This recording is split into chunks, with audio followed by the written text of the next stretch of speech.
My life hadn't always revolved around deadlines and late-night coding. I grew up in a small, sleepy town where technology was an afterthought, and my fascination with computers made me a bit of an oddball. As a kid, I spent hours dismantling and reassembling old electronics my father salvaged from his job at the local recycling plant. By the time I was 10, I'd built my first functional computer, a Frankenstein's monster of spare parts that somehow booted into a clunky operating system. In high school, my interest turned into an obsession. I spent long nights coding simple games and learning programming languages from dusty library books.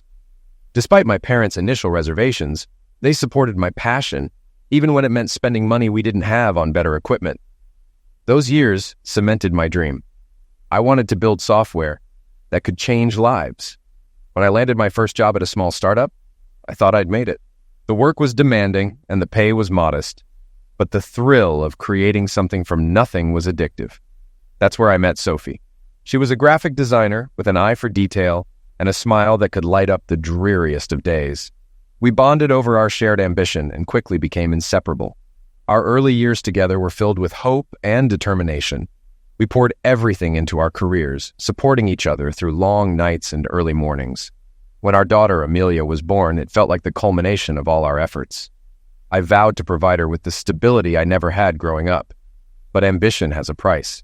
As my career advanced, the demands grew. Sophie often shouldered the responsibility of raising Amelia alone while I worked endless hours to meet deadlines. Over time, the cracks began to show. What started as occasional arguments over time spent apart turned into something deeper. A rift neither of us seemed willing or able to mend. Still, I believed we could weather any storm. I was wrong. The day had been exhausting. Once again, my team and I worked late into the night, as these intense work periods demanded everything we had. As the lead developer, I felt a duty to stay engaged at all times, often being the last one to leave. Tonight was no different. After setting the building's security system, I made my way through the dimly lit parking lot toward my crimson BMW 650i Coupe, ready for the brief drive home. My mind raced with thoughts about the project's current state. Bug counts had finally begun to decrease. Although there were still hundreds to address, our pace had stabilized, and the team seemed to be managing the pressure. In just a fortnight, we'd be ready to deliver the Goldmaster. As I crossed the lot, a sharp noise cut through my thoughts. Footsteps. With no music playing in the car, the sound was clear. I turned, startled, and froze as a firearm was aimed directly at me. Acting instinctively, I ducked, but not quickly enough. The Colt discharged and a sharp, burning pain surged through my chest as a bullet shattered my shoulder. The force hurled me backward into the trunk of a nearby car, and I crumpled to the pavement. Under the stark glow of the streetlights, the assailant stood silently. Another shot rang out. Then another. I couldn't tell how many. A second bullet slammed into my side, piercing my lower rib. My vision blurred, and my body weakened. As the shooter stepped closer, I knew it was the end. Thoughts of my wife, Sophie, and my daughter Amelia filled my mind. Regret consumed me. Regret for the long nights, the time missed with them. Voices called out in the distance, but I couldn't focus. The Colt fired once more, hitting my left leg. Then the shooter fled. Moments later, a familiar face appeared, Nora, our graphic designer. She leaned over me, her mouth moving, though I couldn't make out the words. Soon, Daniel, our assistant producer, and Steve, our AI programmer, joined her. Their faces swam with concern, but my strength was slipping away. I clung to the sight of Nora's face until the world went dark. When I regained consciousness, pain blazed in my chest. I was in a hospital bed, staring at a stranger holding defibrillator paddles. I'd been dead, but somehow they'd brought me back. The next time I woke, the pain was duller but still constant. A nurse was working on my leg, adjusting it where the bullet had struck. I tried to speak, but my throat was parched, and only a raspy grunt emerged. Noticing I was awake, the nurse immediately called for a doctor. As the hours passed, I began to piece things together. I'd been in the hospital for 10 months. My daughter Amelia had visited early on, but hadn't been back in 6 months. Sophie's whereabouts were a mystery. No one could tell me anything about her or what had happened after the shooting. My medical file included a note to notify the police once I was awake, and soon 2 detectives arrived. "Mr. William Blackwood?" the older of the 2 began. I nodded. He introduced himself as Detective Ethan Hayes with his partner, Dario Bossi. They wanted to discuss the night I was attacked. I shared the fragmented details I could recall, but the questioning quickly took a strange turn. "Mr. Blackwood, were you aware your wife was having an affair?" Bosie asked bluntly, earning a sharp glance from Hayes. "What? An affair?" I stammered. "Sophie wouldn't do that. Where is she? She can clear this up." Hayes spoke carefully. "I'm sorry to tell you this, but she was. Her lover was Isaac Gall. Does that name mean anything to you?" The name hit me like a punch. "Isaac Gall. My daughter's middle school English teacher?" Hayes nodded. "That's where they likely met. Did you know he lost his teaching job?" I shook my head stunned. None of it made sense. Sophie had been my everything. After Amelia was born, we were inseparable. I worked tirelessly to give them a good life. How could this be happening? Hayes continued. "Gall was dismissed for having a relationship with an 18-year-old student. It wasn't illegal, but violated school policies. He struggled to find work after that. When his father passed, he took over the family coffee shop." "G Cafe," I murmured. Sophie often raved about their coffee. "Exactly," Hayes confirmed. "We believe they reconnected there." "That tracks," I admitted. "She went there a lot. Personally, I thought their coffee tasted awful." Hayes nodded. "The business wasn't profitable either, barely breaking even." I shook my head in disbelief. "I still don't believe it. Just because she went there often doesn't mean she was involved with him." Hayes leaned forward, his expression serious. "Let's set that aside for now. Does your house have a security system?" he asked. "Yes," I replied. "What kind?" he pressed. "Basic," I said. "Alarms on doors, motion sensors downstairs, and a connection to the alarm company. No cameras." "No cameras?" Hayes repeated, raising an eyebrow. I shook my head. "No, I've never trusted the idea of recordings being stored on some company's servers. Too many hacks." "Did you install any yourself?" Hayes asked, his tone probing. "No," I said firmly. "The only cameras in the house are my DSLR and the webcams on our laptops." "Why?" Hayes hesitated before answering. "We found a hidden DVR system in your basement, recording weeks of footage before the shooting." My stomach dropped. "Who put it there?" I demanded, leaning forward. "We thought it was you," Hayes said, his eyes narrowing. "The recordings suggest otherwise." "What was on them?" I asked, my voice tight. "Evidence of the affair," Hayes said evenly, "and proof your wife and her lover planned the attack on you." The revelation twisted like a knife in my gut. "You're saying there's footage of them together?" I asked, struggling to process. "She wanted me dead for money? For what? A life insurance payout?" Hayes nodded grimly. "Yes, she convinced herself you were unfaithful. They planned to take everything, including $1 million policy." I frowned, shaking my head in disbelief. "That's not possible. I don't even have a policy like that." "It was taken out 2 years ago," Hayes clarified. 2 years, I repeated, my voice trailing off. Was the affair really that old? The thought burned, but it didn't matter now. I pushed it aside. "Where are they now?" I asked, focusing on the present. "Gall fled to Mexico after questioning," Hayes explained. "He later took his own life, leaving behind a confession. Your wife disappeared. No one's seen or heard from her since." "No contact? No activity at all?" I pressed. "None," Hayes confirmed. "No calls, no banking, nothing." I felt a wave of exhaustion, but kept my voice steady. "And my daughter? She hasn't visited in months." "She moved west for college," Hayes replied. "We'll confirm her location." "University of Washington?" I asked, trying to recall the last conversation I had with her. "She talked about going there." Hayes didn't confirm, but offered a reassuring nod. "We'll verify her details," he said.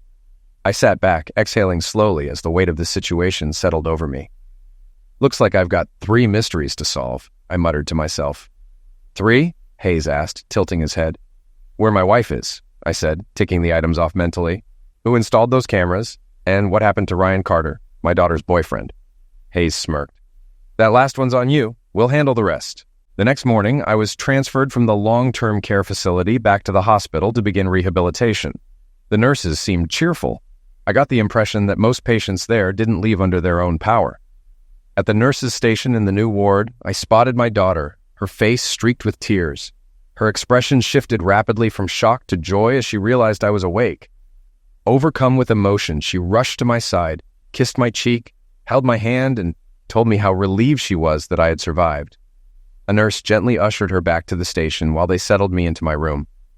Watching her alone, the weight of the detective's words hit me again. My wife's betrayal wasn't a lie. She'd cheated on me and conspired to have me liquidated. For a fleeting moment, I had clung to the hope that none of it was true, that she'd return, and and we could rebuild our family. But seeing Amelia's face solidified the harsh reality. "How've you been holding up?" I asked once she joined me in the room. She smirked wryly. "Oh, I've been fine. Just living my life while you've been snoozing through the year. Too bad playing Sleeping Beauty didn't do anything for your looks." For the first time since waking, I let out a laugh. "Seriously, though, how are you? How did you manage to get through everything?" I asked, my tone softening. "I'm good, Dad." "Really?" she replied, her voice steady but sincere. "But you're the one who should be answering that, not me." She hesitated for a moment, then continued. "Nora from your office was my lifeline. She moved in with me, got me through Thanksgiving, Christmas, graduation, and college prep. She even fought social services to become my legal guardian. Her rent kept the bills paid. She really stepped up when I needed her most." I nodded, my heart full of gratitude. "I've always liked Nora. I'm glad she was there for you. What about Ryan?" Her expression darkened. "Ryan didn't approve of how much time I spent at the hospital. He wanted to use the empty house as our space. A week after you were shot, he bailed. Never called, never texted. His friend told me he lost his job and moved in with his parents, but that's a lie. His parents died years ago. I asked around and he just disappeared." "Good riddance," I said firmly. "You're better off without him." She rolled her eyes. "Why didn't you say that back then?" "Your mom thought I'd just push you closer to him if I did." Her jaw tightened. "Next time, trust me enough to tell me what you really think. Mom was wrong about so much."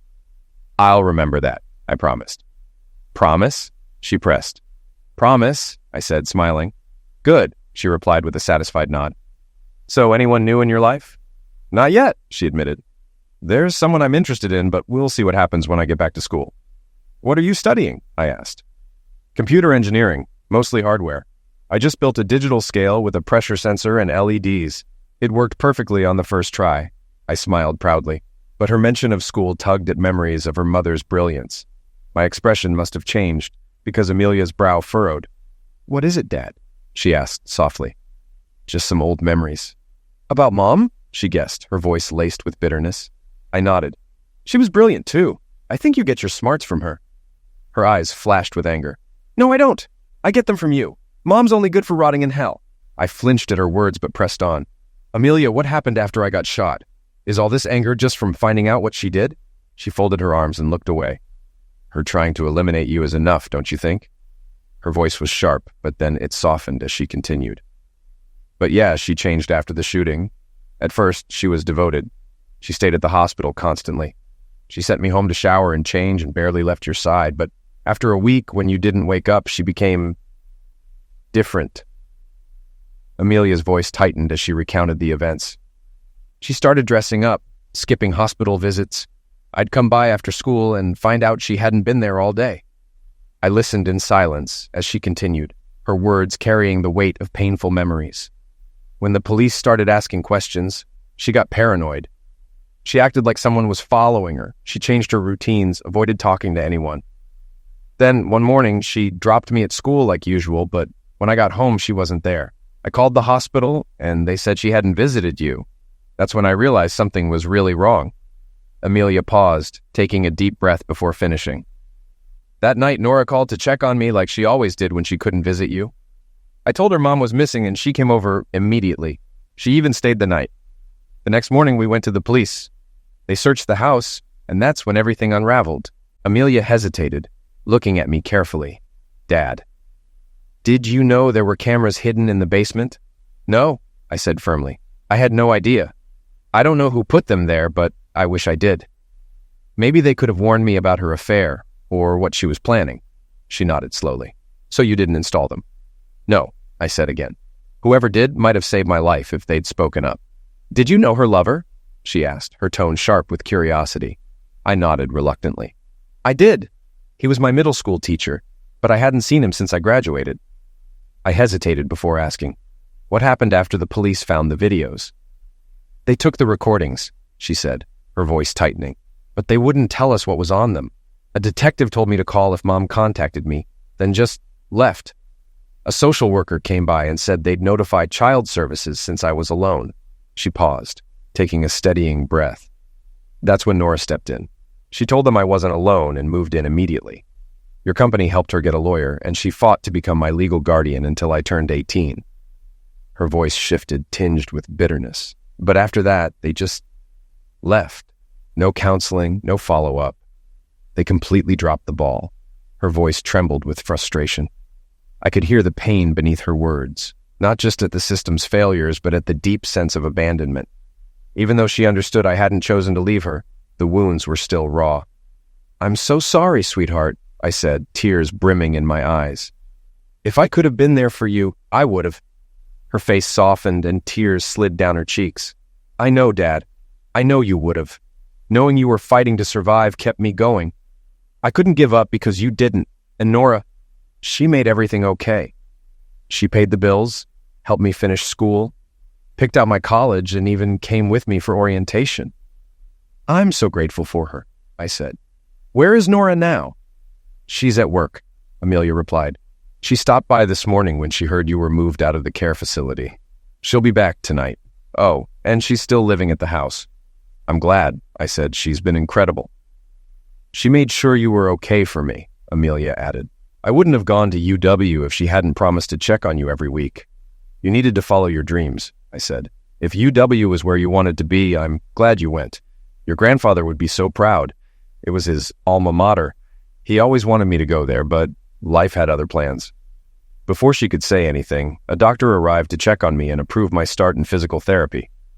Once he was done, a nurse pulled Amelia aside, probably to discuss my discharge plan and the kind of help I'd need after leaving the hospital. That left me alone to wrestle with my thoughts. Anger welled up as I thought about my wife's betrayal. She had abandoned Amelia when our daughter needed her the most. Sure, Amelia was technically an adult, but no one should have to face the loss of both parents. One in a coma and the other gone by choice. It wasn't fair. Nora stepping in had been a blessing, but Amelia shouldn't have been left to rely on anyone else in the first place. I was still struggling to make sense of it all. The idea that my wife had not only cheated on me, but also plotted my homicide, felt like something out of a nightmare. Part of me wanted to see the evidence the police had mentioned, those hidden camera recordings, just to erase any shred of doubt. But I knew deep down that her disappearance was all the proof I needed. Why had she done it? Was it because I wasn't home enough? She had always claimed to understand the demands of my job. We had good times during my breaks between projects. I had even planned to take an extended leave after this one, nearly 2 months off to spend the holidays together. Maybe that was the problem. She knew I'd be home more, making it harder for her to sneak off to see him. Did she actually love him? Or was he just a convenient escape? Perhaps my absence had left a void he was able to fill. Then, with his lack of prospects, they decided to take everything I had built for our family. The problem with that theory was that it didn't align with the woman I thought I knew. Unless she was found, I'd probably never understand why she did it. And even if the authorities tracked her down, there was no guarantee she'd tell me the truth. It was better to focus on the present, on healing and being there for Amelia. Amelia returned after speaking with the nurse, and we shifted to lighter topics. She shared stories about her classes and projects, updates about where her friends had gone to college, and tales of her new friends in Seattle. She described attending Washington Huskies football games and catching Seattle Thunderbirds hockey matches. Her energy was infectious, and for a while I felt like everything was normal again. Later, Nora arrived with news from the office. She shared gossip about the project we'd been working on before the shooting and updates on the sequel to my last game. Apparently, the new project was facing major challenges. Daniel had left to take a producer role in the Bay Area, and his departure revealed who on the team had been doing the real work all along. Management finally had proof of what I'd told them before, though Mike, our producer, was trying to shift the blame onto Daniel's replacement. A rookie assistant producer Mike had hired, who came from a medical software company and had no experience in gaming. Nora mentioned that she was considering quitting to pursue her own projects, which made me wonder if she'd stayed this long only to support Amelia and me. I decided I'd need to talk to her about it when Amelia wasn't around. After a few hours of talking, we were all yawning and decided to call it a night. As Amelia and Nora headed toward the door, a question popped into my mind. Something I hadn't asked yet. "Amelia," I called after her, "did you come straight here from the airport?" She turned back and nodded. "Yes, Dad." "Where's your suitcase?" I asked, glancing around. "At the nurse's station," she replied with a smile. I chuckled softly. "Okay, love you. See you tomorrow." "I love you too," she said before stepping out with Nora.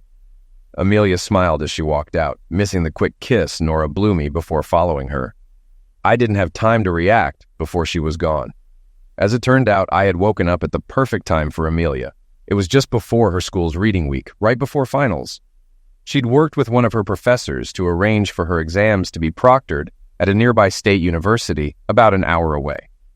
The only condition was that she take them at the same time as her classmates, which meant a few late-night tests. Still, it allowed her to stay with me. She spent her days at my bedside, surrounded by her laptop and textbooks. I helped quiz her when she asked, walking through solutions as if they were programming challenges. It was a welcome distraction from my situation, and more importantly, it brought us closer than we'd ever been. Physical therapy, on the other hand, was brutal. Those first 2 weeks left me drained. I shuffled down parallel bars on shaky legs, using them for support whenever I needed. But the hard work paid off. I was cleared to go home just in time for Thanksgiving. Amelia and I had dinner at a nearby hotel since Nora was in Florida visiting her family. Returning to the house didn't feel like coming home. Instead, it felt like walking into the aftermath of a crime. Every room seemed haunted by memories of my wife's betrayal. With Nora out of town, I avoided the master bedroom and slept in the guest room instead.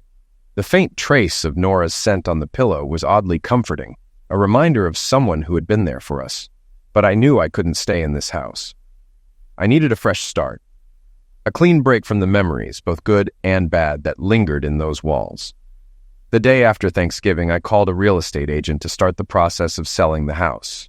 He warned me that it was a slow market, especially during the holiday season, so I shouldn't expect a quick sale. It might take until the new year, but I was determined to move on. The following Monday, I reached out to my office and arranged to work from home. My new role was focused on debugging. I'd sift through the bug database, coordinate with whoever had been assigned each issue, and help them work out solutions over Skype. Most of them welcomed the extra help, especially since debugging wasn't their primary focus. On Tuesday, Nora dropped off a work laptop and a console for me to use. After my morning trip to the hospital for physical therapy, I spent the afternoon diving into bug fixes. It felt good to be contributing again, even if I wasn't physically in the office. Working alongside Amelia, who asked questions and joined the problem-solving process, made the experience surprisingly enjoyable. For the first time in a while, I felt like I was moving forward. On Wednesday, Amelia and I woke up early to get her to the airport for her flight back to school. Saying goodbye was tough.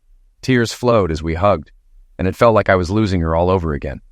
She didn't want to leave either, especially after just getting me back. But we reassured each other. She'd be back soon for Christmas. As I drove home, I started thinking that a change of scenery might do me good. Maybe I'd follow her to the West Coast once I found a new job. The week before Christmas, I returned to work officially. The day before, I'd attended the office Christmas party with Nora as my date. Not romantically, though. She had a long-term boyfriend, but strangely, he never visited the house, and she never stayed at his place. It was something I planned to ask her about someday. Christmas itself was a bright spot. Amelia and I spent it together, just the two of us, and we made the most of it. A few days later, on the 27th, we drove into Philadelphia to watch a Flyers game. It was her gift to me, but it felt like a shared present. We both loved hockey. As the new year rolled in, Amelia returned to school, and Nora came back from Florida after visiting her family. My physical therapy was now down to weekly sessions, giving me more time to focus on moving forward. That same week, the police dropped by with the camera equipment they had confiscated, the storage device and the cameras. They'd cloned the footage for their records, which was all they needed as evidence. They told me the system had been purchased at a Costco in Baltimore, then returned and resold at a discount warehouse for cash. Unfortunately, that's where the trail went cold. Curiosity got the better of me, and I decided to review the footage. Downloading the software proved challenging since the company no longer supported the system, and their updated programs didn't recognize the old hardware. After some digging, I found an older version on an abandonware site. It wasn't perfect. The connection to the hardware would cut out intermittently, but it worked well enough to view the videos. In hindsight, I wished I hadn't watched. The software displayed a timeline at the bottom with a list of cameras at the top. When footage was available, the interface expanded to show the video feed. If multiple cameras were active, it showed 4 feeds at once, and you could switch between them. I started scrolling through the footage, initially seeing the police combing through the house, room by room, before unplugging the system. Then I rewound to find footage of my wife and her lover. The scene began with Sophie pacing in the living room like a restless animal. The doorbell rang and she opened the door to let him in. He entered, carrying a child's Spider-Man backpack. From it, he pulled out the Colt, the same Colt he had used to shoot me. The sight of it made my shoulder throb as if I'd been hit all over again. "It's here," he said, showing her the weapon. Sophie was quick to respond. "I don't want him to suffer. Promise me it'll be quick and painless." He chuckled, clearly enjoying himself. "Don't worry, I'm a pro, he won't hear a thing. One shot to the back of the head and it's over. Enough talking," she said, moving closer to him. "You owe me some attention before you go." At that moment, any shred of doubt I'd clung to about her innocence shattered. They kissed passionately, shedding their clothes as they moved from the living room to the sofa. I couldn't watch any longer and fast-forwarded through their encounter, but it only got worse. Later, they were in the shower together, which started innocently but soon turned into something else. Eventually, he left. I checked the timestamps. He had waited outside my office for hours after leaving the house. Sophie, meanwhile, sat calmly in the living room watching TV. Around 11 p.m., Amelia came home and went straight to bed. At 1:30 a.m., I called Sophie to let her know I was on my way home. Shortly after hanging up, she called him to give the green light. I felt physically ill. She had orchestrated my attempted homicide as casually as ordering takeout. Scrubbing through more footage, I confirmed what the police had already told me. It was just him. Still, I couldn't help but notice their pattern of behavior. They had taken great delight in desecrating spaces that were personal to me. The marital bed, my office desk, the basement, and even my car. That last discovery hit particularly hard. Sophie had only used my car once all year to take it for servicing, and apparently she'd taken the opportunity to have Zex in it. From that moment, I knew I needed to get out of the house and start fresh. I couldn't even bring myself to drive the car in the garage. If I wasn't working or doing rehab, I spent my time packing up her belongings. Clothes, trinkets, and anything else tied to her were boxed up and donated to a local thrift store. That same day, the store manager called to tell me they had found $100 in the pocket of one of her jeans and wanted to return it. I told him to put it in their donation box or give it to another charity. Once I'd purged the house of most of her presents, I contacted a lawyer. The first meeting was disheartening. Since no one knew where Sophie was, I couldn't file for a quick divorce. Instead, I had to start the tedious process of trying to locate her, filing Freedom of Information Act requests, and working through red tape, even though the police were already searching for her. Frustrated, I left the lawyer's office in a fury, venting my anger on some unfortunate inanimate objects before calming down. Thankfully, the lawyer was understanding and let me come back to continue the discussion. I apologized for my outburst and asked him to proceed with the divorce paperwork. I didn't care how long it took. I just wanted this chapter of my life to be over. As summer rolled around, Amelia came home for her break. By then, the house had sold and I'd secured a new job. I was moving to Redmond, Washington to work for a tech giant, an opportunity that many in the industry jokingly referred to as joining the evil empire or the Borg. I didn't know much about the project I'd be working on, except that the team had contributed to the creation of the Xbox Kinect. My 3 interview trips in the spring had been a silver lining, giving me a chance to visit Amelia while also preparing for a fresh start. Those trips also led me to meet Professor Susan Chikongo. Susan, the daughter of a Namibian refugee, had recently accepted a teaching position at the University of Washington and was in town searching for a home. She was moving from Los Angeles, hoping to settle in before the fall semester began. Our paths crossed, quite literally, when I stepped off an elevator as she tried to step on. After an awkward laugh, she invited me for a drink at the hotel bar. One drink turned into a conversation, which led to a night together in her room. Susan was bold and passionate in ways that made me feel alive again. It was impossible not to compare her energy to Sophie's, whose demeanor with me had been subdued, but far more assertive with her lover, as I'd painfully witnessed on the hidden camera footage. That thought brought tears to my eyes. Susan noticed, and instead of pulling away, she comforted me.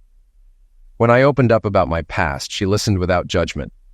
We stayed up talking until dawn, and afterward, we made love again, this time with a closeness that felt deeper than anything I'd experienced in years. We parted ways after breakfast, exchanging contact information. By the time I landed back home, Susan had already sent emails with updates about her house hunting adventures, complete with photos. For the first time in a long while, I felt truly happy. But that happiness didn't last. When I got home, Nora immediately sensed something was different about me. I told her about meeting Susan and how much we'd clicked. She seemed genuinely happy for me, but then excused herself for a date with her boyfriend. Over the next few weeks, she became increasingly distant. She didn't stay at the house and eventually went to HR at work to hand in her 2 weeks' notice. On her last Saturday in town, she showed up with a U-Haul, packed up her things, and left without much fanfare. Not long after, movers came to pack up my belongings for the move to Seattle.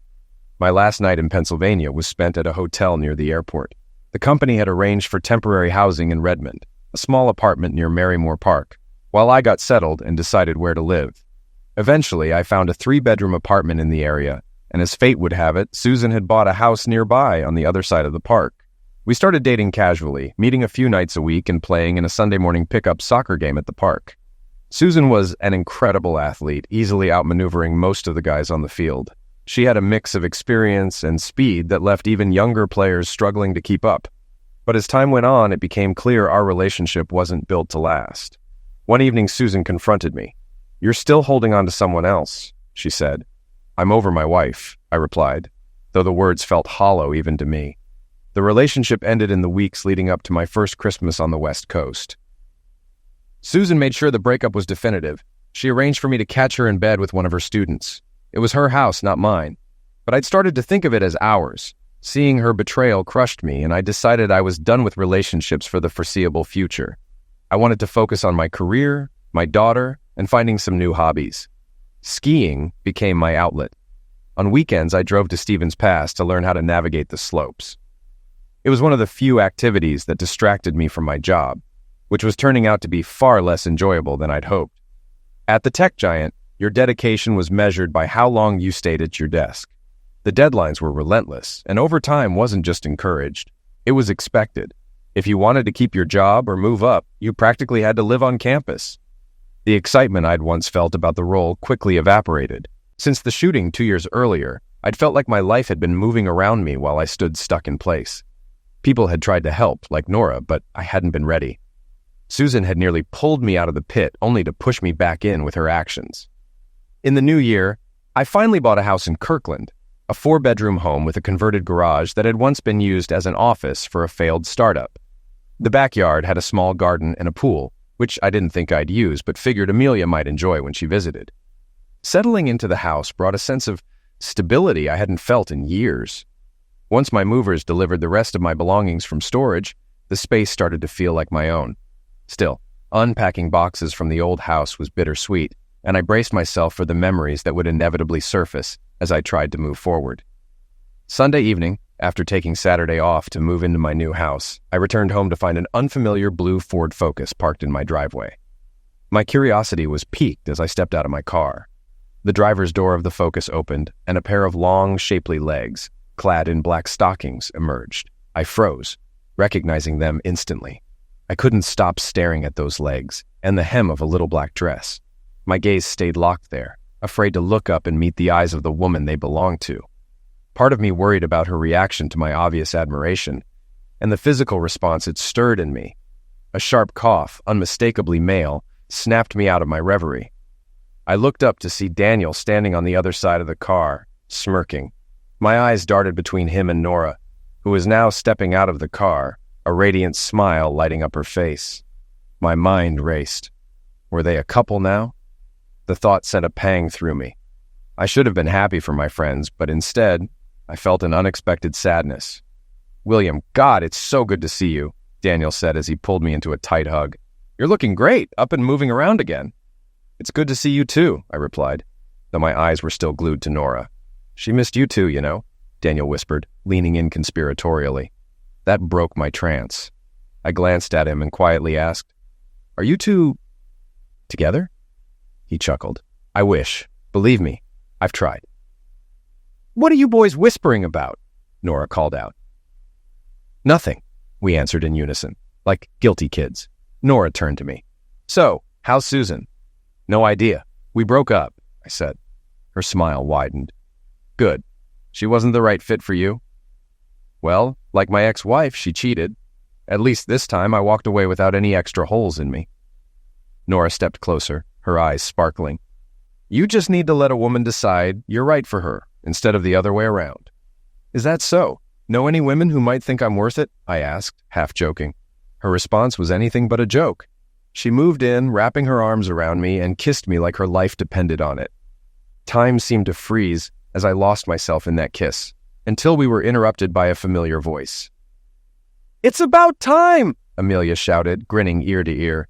Nora and I broke apart, both breathless, to see Amelia standing a few feet away, her expression filled with delight. Daniel stood next to her, sharing the same amused grin. I had no idea how long they'd been standing there, but judging by the looks on their faces, it had been more than a moment.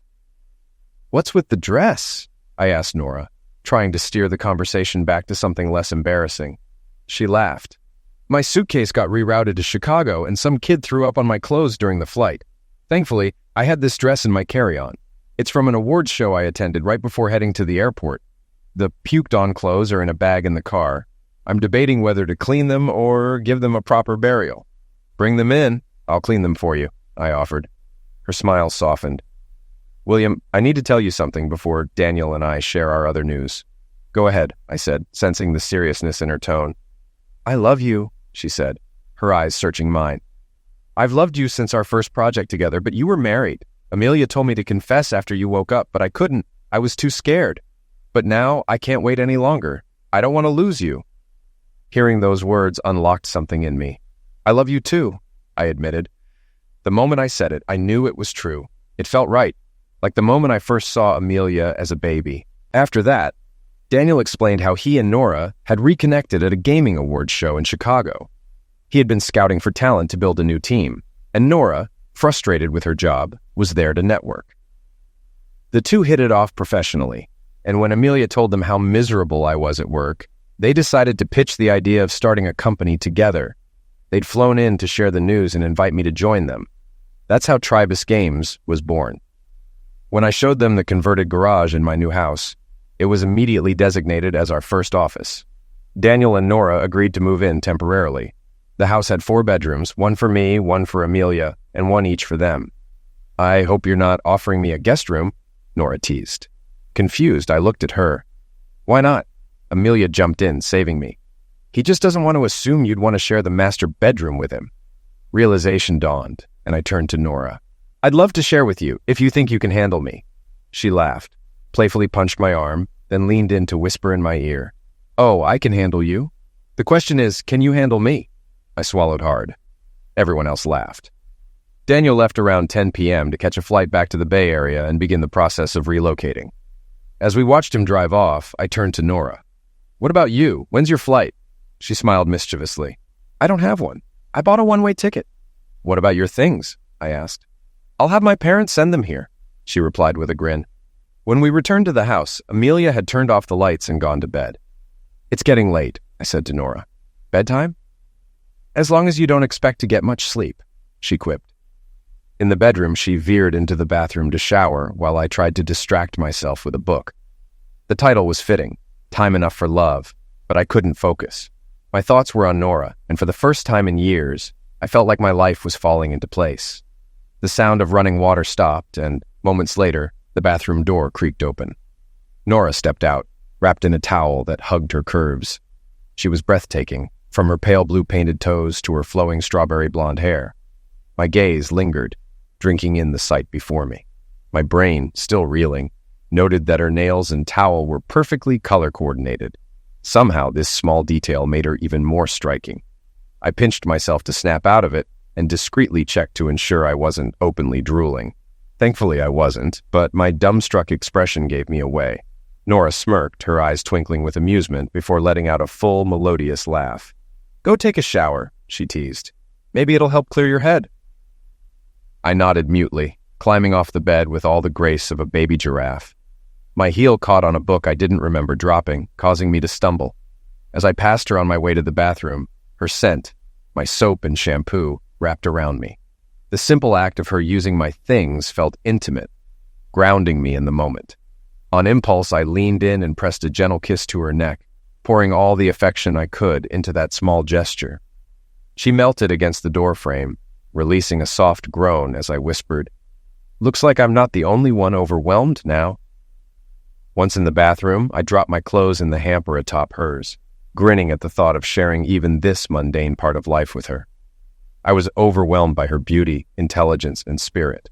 The mere memory of her standing there stirred something in me, leaving me feeling like a teenager with an overactive imagination.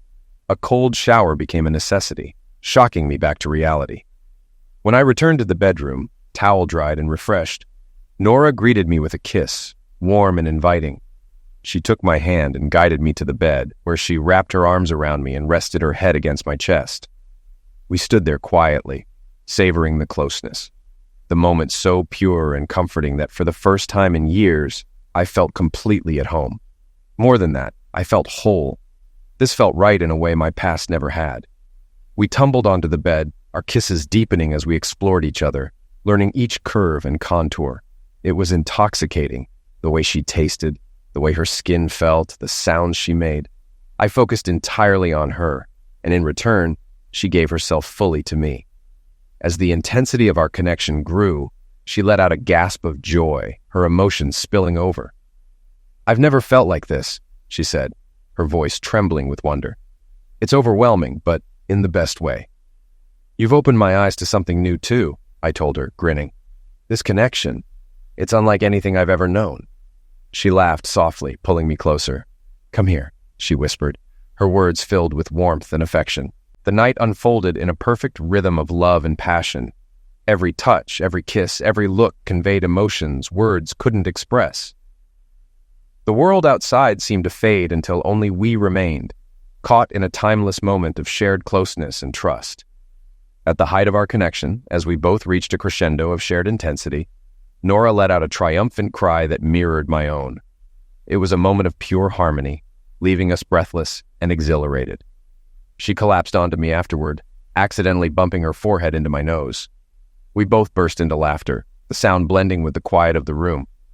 The air was filled with the scent of our shared passion as we lay tangled together, our heartbeats sinking, our bodies slick with sweat. Slowly, our breathing steadied, and we drifted into a deep, peaceful sleep.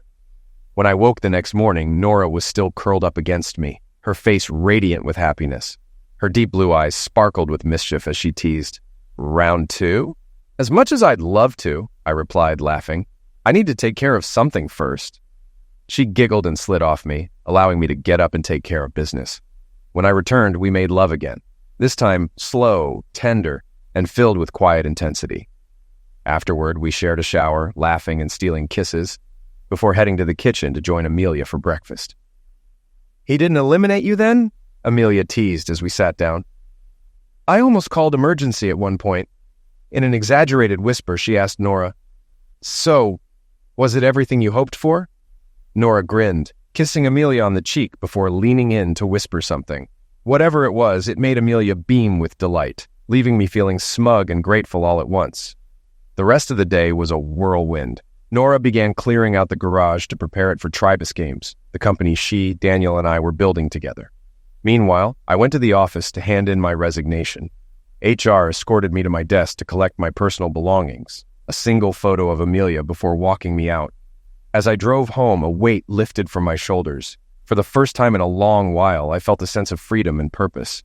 When I returned, I found Nora still hard at work in the garage, her determination only deepening my affection for her. Together, we were building a future, one that finally felt like it was mine.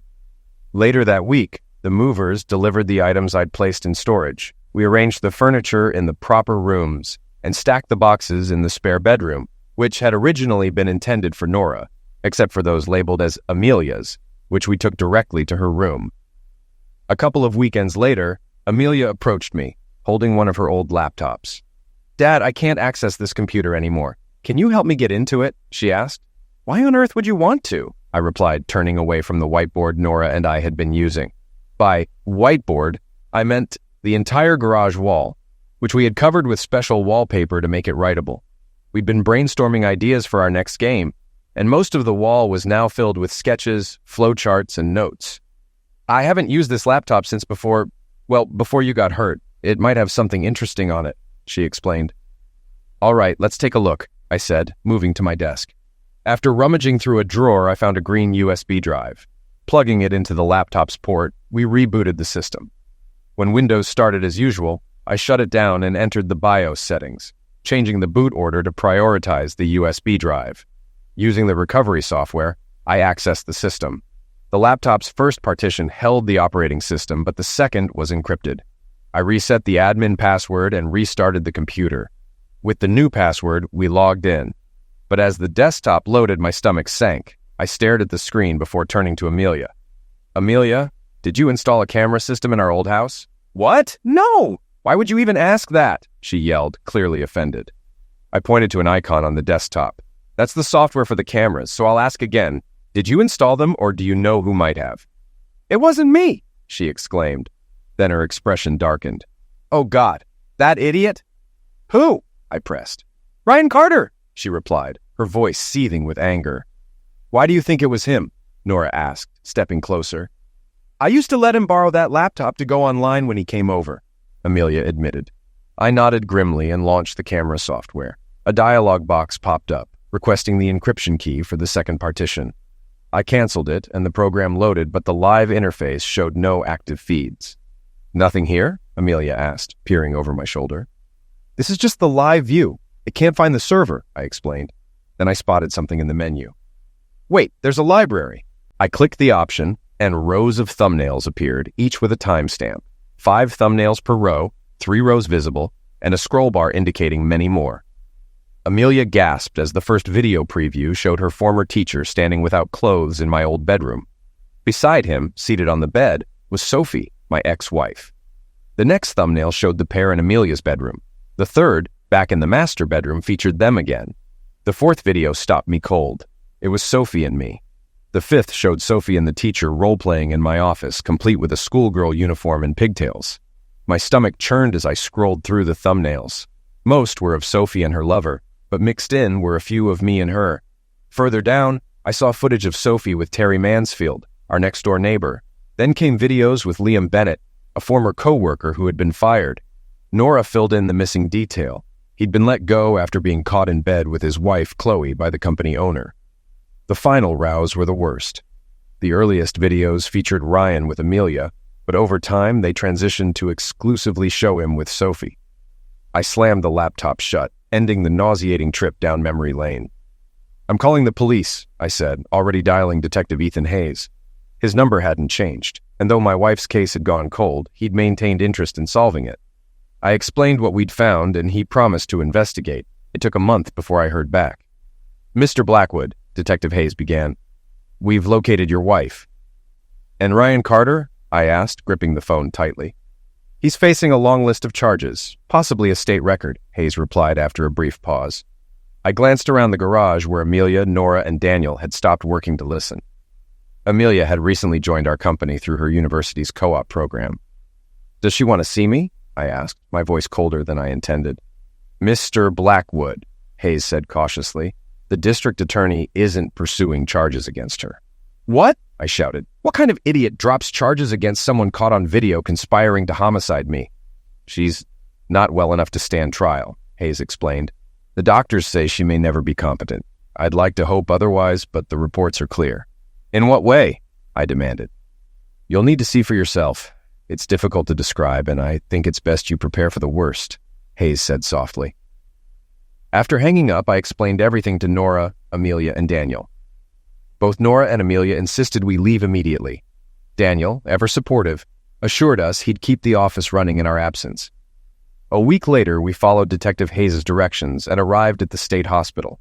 After checking in at reception, we were directed to the appropriate ward. A nurse asked us to wait while she paged the attending doctor. When he arrived, he escorted us to his office and began detailing Sophie's condition. Physically, she had suffered extensive injuries. She had lost her left eye, and her right leg had healed improperly after a break, requiring it to be rebroken and reset. Years of malnutrition had taken a toll on her body, leading to additional complications. As the doctor transitioned to her psychological state, his area of expertise, the picture grew even bleaker. Sophie had endured long-term, systematic misuse. Her captor had treated her as little more than a plaything, subjecting her to every twisted fantasy he could imagine. The constant degradation had left her unable to cope with freedom. The doctor warned us that her recovery would take years, and even then, there were no guarantees. A year after that sobering visit, Nora and I got married. The ceremony took place on a picturesque Florida beach near her parents' home. Her family welcomed Amelia with open arms, embracing her as the daughter they had always wanted. Amelia thrived under their care and love, experiencing the joy of having grandparents for the first time, something she barely remembered from her early years. 6 months into our marriage, we discovered Nora was pregnant. An ultrasound revealed we were having twins, a boy and a girl. With the due date fast approaching, we were still debating names, which added a bit of nervous excitement to the mix. Meanwhile, our first game turned out to be a resounding success. Strong retention rates and impressive lifetime value metrics allowed us to establish a steady monthly update cycle managed by our growing team. Our second game was in the final stages of its soft launch in Switzerland, South Korea, and Denmark. If its performance matched expectations, we planned to roll it out globally and expand the studio further. Amelia had been instrumental in our success, but I often had to remind her to focus on finishing her degree. She was already well on her way to becoming a paper millionaire, if she wasn't one already, but I emphasized the importance of completing her education. So far, she'd taken my advice to heart. Sophie now lives next door. Amelia insisted on being involved in her care, and I couldn't refuse. She's Sophie's only remaining family. With Amelia's help, Sophie has made steady progress. Most days, we can encourage her to stay dressed and maintain some semblance of routine, though she isn't ready to venture out in public yet.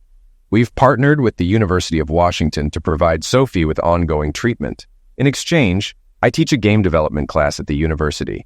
It's been a win-win for everyone involved. Sophie receives expert care, and I have the opportunity to mentor and scout potential talent for our studio's future. Life has been challenging, but it's also filled with unexpected blessings. Nora, Amelia, and our growing family have brought me a sense of peace I never thought I'd find.